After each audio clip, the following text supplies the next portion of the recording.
Chanakya academy વિદ્યાપીઠ college દ્વારા વાર્ષિક દિવસની ઉજવણી નિમિત્તે 650થી વધુ બાળકો દ્વારા નૃત્ય, સંગીત, નાટક વગેરે સાંસ્કૃતિક કૃતિઓની પ્રસ્તુતિ કરાઈ હતી।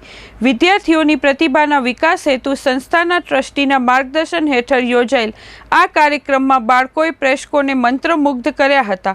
વાર્ષિકોત્સવ દરમિયાન વિશિષ્ટ સિદ્ધિ મેળવનારા બાળકોને સ્ટુડન્ટ ઓફ ધ યરના ખિતાબથી નવાજ્યા હતા। કાર્યક્રમને સફળ બનાવવા સંસ્થાના ટ્રસ્ટી વાડીલાલભાઈ સાવલા, સંદીપભાઈ દોશી, પંકજભાઈ મહેતા, અંકિતભાઈ સાવલા, જયભાઈ મહેતા, હસ્તી જીનય દોશી, ઇન્સ્ટિટ્યૂટના પ્રધાનાચાર્યો કવિતા બાળમેળા, બીજલ તિવારી, ડૉક્ટર નમ્રતા ઠક્કર, ડૉક્ટર વિજય ત્રિપાઠીએ જહેમત ઉઠાવી હતી।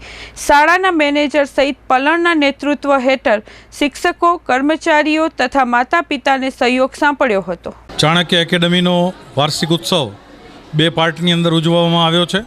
સવારે પ્રાઇમરી સ્કૂલના વિદ્યાર્થીઓ અને કેજી સેક્શનના વિદ્યાર્થીઓ માટેનો એક કાર્યક્રમ હતો અને અત્યારે માધ્યમિક અને અમારી વિદ્યાપીઠ કોલેજ જે ચાલે છે અને સાથે સાથે ફિઝિયોથેરાપી કોલેજ જે ચાલે છે એના વિદ્યાર્થીઓ માટેનો એક કાર્યક્રમનું આયોજન થયું છે।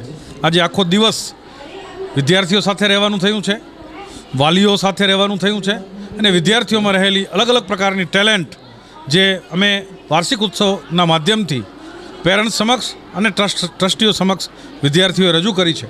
ખૂબ આનંદ થાય કે આજના યુગની અંદર વિદ્યાર્થીઓની અંદર જે નેચરલી અલગ અલગ પ્રકારની જે ટેલેન્ટ કુદરતે આપી છે અને એ ટેલેન્ટ જ્યારે વિદ્યાર્થી બહાર લઈ આવવાની અંદર એના ટેલેન્ટને બહાર લઈ આવવાની અંદર સંસ્થા ઉપયોગી થતી હોય ત્યારે એક ટ્રસ્ટી તરીકે ખૂબ હર્ષ અને આનંદ થાય। કેટલાય વિદ્યાર્થીઓ જેનામાં વક્તૃત્વ કળાની ટેલેન્ટ હતી, કોઈનામાં નાટ્ય કળાની ટેલેન્ટ જોઈ અને કેટલાકમાં નૃત્ય કળાની ટેલેન્ટ જોઈ, કેટલાકમાં પોતે સારામાં સારી ક્વોલિટીનું સંચાલન કરી શકે એ પ્રકારની ટેલેન્ટ જોઈ।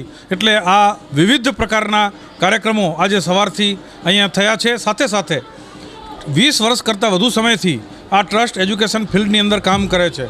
આત્મનિર્ભર બનો આત્મનિર્ભર એ યોજના વિદ્યાર્થીઓ માટે કોવિડના સમયથી માત્ર આખા જિલ્લાની અંદર એકમાત્ર સંસ્થા છે જેણે ફિઝિયોથેરાપી કોલેજના વિદ્યાર્થીઓ માટે આવી યોજના મૂકી છે। એક પણ રૂપિયોની પાસે ન હોય તો પણ એ વિદ્યાર્થી સ્ટડી કરી શકે છે। અમને સંતોષ અને આનંદ છે કે દેશના અલગ અલગ રાજ્યોમાંથી આ સંદેશ પહોંચ્યો છે અને વિદ્યાર્થીઓ રાજસ્થાન, મધ્યપ્રદેશ, દિલ્હી, પંજાબ ત્યાંથી પણ વિદ્યાર્થીઓ આજે ફિઝિયોથેરાપી કોલેજની અંદર બનો આત્મનિર્ભર યોજના હેઠળ એક પણ રૂપિયો ફી આપ્યા વગર પોતે કમાય, ફિઝિયોથેરાપિસ્ટ બને, ત્યાર પછી પોતે આ ફી ભરે એ પ્રકારની આ યોજનાનો લાભ લઈ રહ્યા છે। એટલે વિવિધ રીતે આ સંસ્થાની અંદર આજના દિવસે ખૂબ ખુશી અને ખૂબ આનંદ થયો છે।